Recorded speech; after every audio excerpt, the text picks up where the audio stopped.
Hello everyone, আমি আমার বাঙালি রান্নাবাটিতে আবার হাজির হয়ে গেলাম আরেকটা নতুন রেসিপি নিয়ে। যেহেতু খুব গরম পড়েছে, তাই ভাবলাম যে ঠান্ডা কিছু আপনাদেরকে একটু বানিয়ে দেখাই। আর আপনারা সকলে কেমন আছেন? ইনশাল্লাহ আপনারা সকলে ভালো আছেন, আমিও ভালো আছি। চলুন তাহলে পুরো ভিডিওটা দেখুন, স্কিপ করবেন না। স্কিপ করলে কিন্তু অনেক কিছুই মিস করে ফেলবেন। এই যে উপকরণগুলো দেখেন কি কি আমি নিয়েছি, আর আপনাদেরকে কি রেসিপিটা দেখাবো।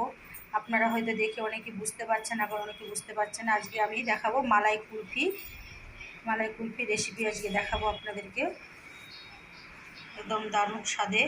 এই যে আমি কিছু চিনেবাদাম নিয়েছি, কাজু বাদাম নিয়েছি, কাঠবাদাম নিয়েছি, কেশর নিয়েছি, আর পেস্তা নিয়েছি, আর 4 পিস আমি নিয়েছি ছোট এলাচ। এগুলো আমি পেস্ট করে নিই এখন। এই যে আমি একটা ব্লেন্ডার নিয়েছি, ব্লেন্ডারে ভালো করে ব্লেন্ড করে নেব। পেস্ট করে নিতে হবে, শুকনো পাউডার করে নেব।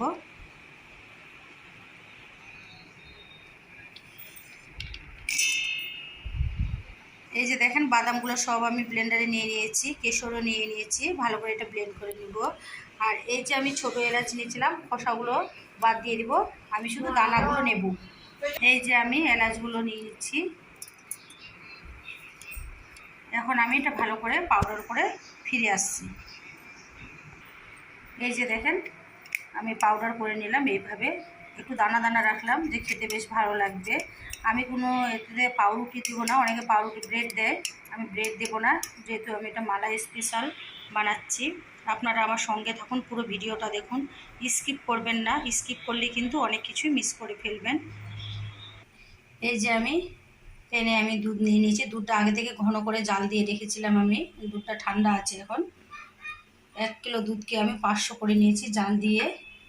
দুধের কালারটা দেখলে আপনারা বুঝতে পারবেন আর কতটা ঘন হয়েছে।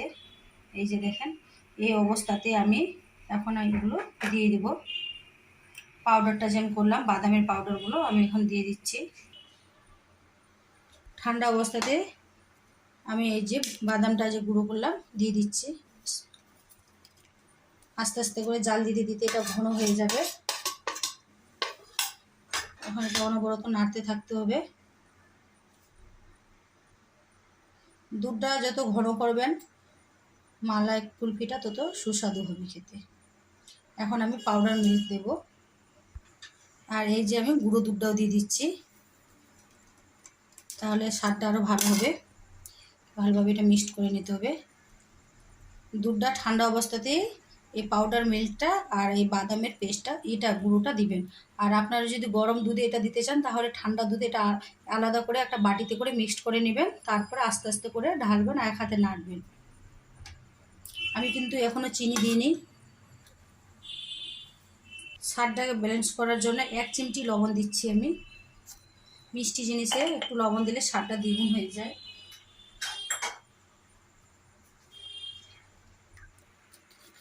আর এই যে আমি মিষ্টিটাও দিয়ে দিচ্ছি, চিনিটা দিচ্ছি 5 চা চামচের মতো দিলাম। 500 দুধে, মানে 1 কিলো দুধকে জাল দিয়ে ঘন করে নিয়েছি, আর আমি 500 করে নিয়েছি। এখন আমি চিনিটা দিলাম 5 চা চামচ। এটা কন্টিনিউ নাড়তে থাকতে হবে এইভাবে, যেন তলায় না লেগে যায়। এটা ঘন হয়ে আসবে জাল দিতে দিতে।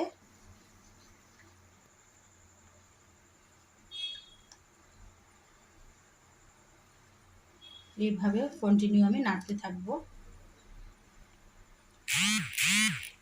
আমি তাহলে কিছুক্ষণ পরে ফিরে আসছি। এই যে দেখেন অনেকটা গাঢ় হয়ে এসছে, আর কি সুন্দর সেন্ট ছেড়েছে, একদম মালাই মালাই, কেশরের ফ্লেভার কি সুন্দর লাগছে, এলাচের ফ্লেভার।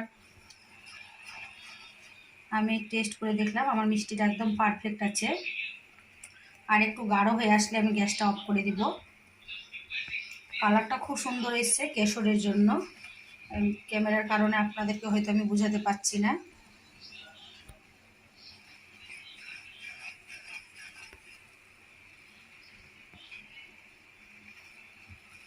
খুব একটা সময় লাগে না মালাই কুলফি বানাতে, খুব অল্প সময়ে হয়ে যায়।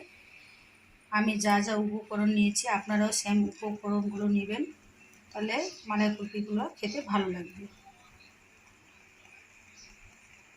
এই যে দেখেন আমার এটা আইসক্রিমের জন্য একদম পারফেক্ট হয়ে গেছে, কুলফির জন্য কমপ্লিট। এটা ঠান্ডা হয়ে আসলে আরও গাঢ় হয়ে যাবে। এখন আমি গ্যাসটা অফ করে দিচ্ছি। গ্যাসটা অফ করে দিলাম। এটা আবার রান্না করা হয়ে গেছে।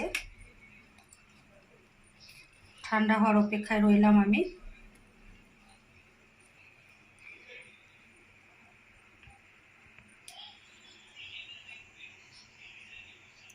তাহলে আবার কিছুক্ষণ পরে ফিরে আসছি। এই যে দেখেন কি সুন্দর হয়েছে কালারটা, কতটা গাঢ় হয়ে গেল। আরও ঠান্ডা হলে আরও গাঢ় হয়ে যাবে।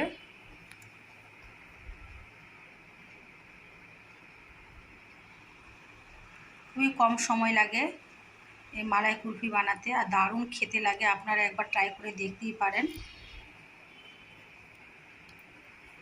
এটা ঠান্ডা হয়ে গেলে পুরোপুরি আমি কুলফি বক্সগুলোতে ঢেলে নেব। এই যে আমি কুলফিটা আমি নিয়ে নিলাম একটা মগের মধ্যে, যেটা ঢালতে আমার সুবিধা হবে। এই যে আমি কুলফি বানানোর জন্য এই যে কুলফির মোল্ড নিয়েছি, এটাতে আমি ঢেলে নেব। ঠান্ডা হয়ে গেছে। এই যে আমি ঢালছি, এটা দিয়ে ঢালতে সুবিধা হবে বলে।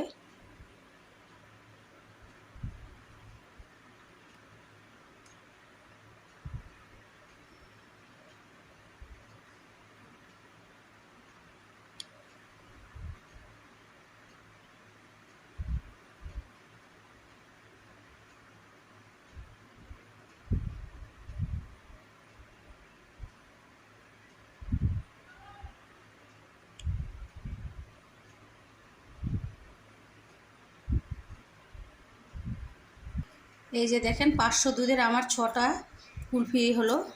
এখন আমি একটা ফয়েল পেপারতে এইভাবে কভার করে দেব। এই যে আমি ফয়েল পেপারটা দিয়ে এইভাবে কভার করে নিলাম টাইট করে। আর একটু করে আমি কাট লাগিয়ে নিব।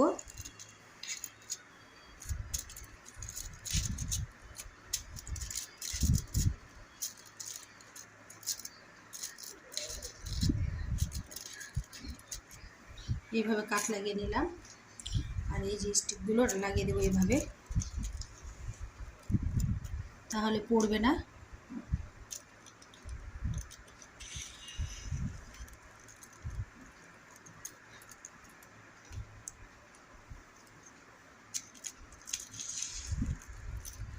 আমার 500 দুধে 6টা কুলফি তৈরি হলো।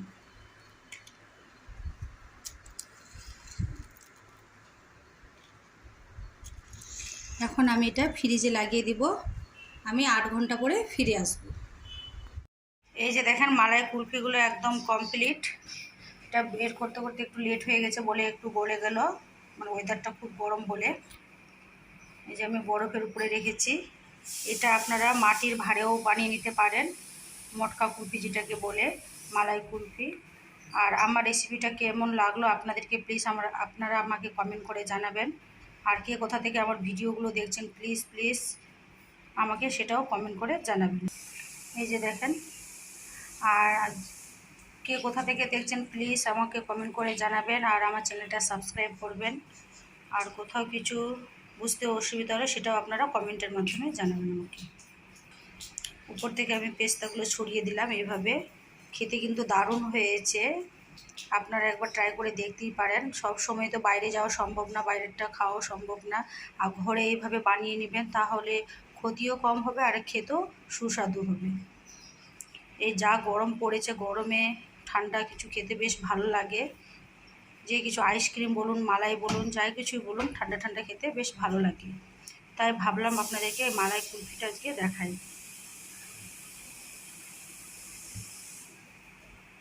ধন্যবাদ।